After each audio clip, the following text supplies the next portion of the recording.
Shifting our focus to West Asia now, Hamas has released the names of 3 hostages to be freed today, including the father of the youngest hostage, in return for 183 Palestinian prisoners who are still held in Israeli jails. Well, the hostages to be released are 34-year-old Yardin Bibas, 53-year-old Ofer Calderon, who also holds French nationality, and the third hostage is 65-year-old American-Israeli Keith Segal. During their October 7, 2023 attack on Israel, Hamas militants abducted Segal from the Kfar Aza Kibbutz community and Calderon and Bibas from Kibbutz Neroz. Those seized include the wife and 2 children of Bibas, whom Hamas has declared dead, although Israeli officials have not confirmed that. Militants took a total of 251 people hostage that day. Of those, 79 still remain in Gaza, including at least 34 the military says are dead. The office of Israeli Prime Minister Benjamin Netanyahu confirmed it had received the names of the 3 hostages to be released. Hamas so far handed over 15 hostages in exchange for hundreds of Palestinian prisoners. The Palestinian Prisoners Club advocacy group said in this round of swap, the number of prisoners to be released is 183 from the Israeli jails, after previously announcing that 90 prisoners would be freed.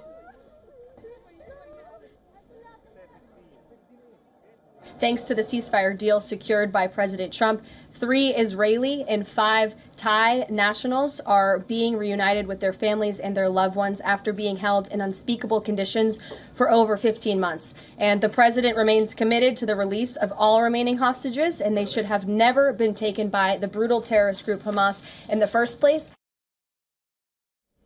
White House also confirmed that Israeli Prime Minister Benjamin Netanyahu will be in Washington on the 4th of February for a working meeting with U.S. President Donald Trump. I said, was that Sarah?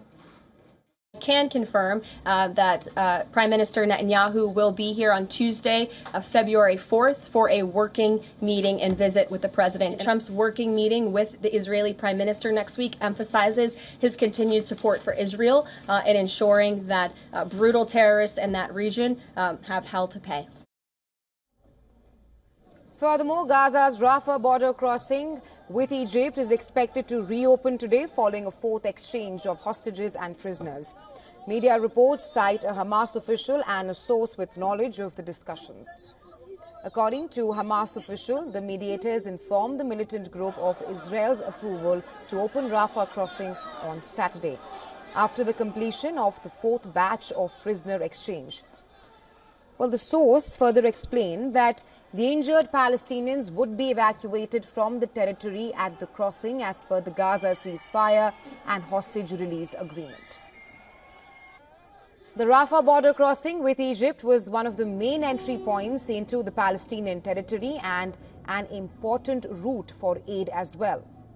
But the border has been closed since Israeli forces seized the Palestinian side in May last year. Meanwhile, the United Nations warned that humanitarian aid is paramount in Gaza, and it remained immense despite an increased flow of aid into the Palestinian territory. The UN's World Health Organization and World Food Programme said that they had been able to increase deliveries of supplies into the Gaza Strip after the fragile ceasefire took effect on the 19th of January. Furthermore, the United Nations peacekeeping chief on Friday expressed concern about the deployment of Israeli defense forces in the area which separates from Syria.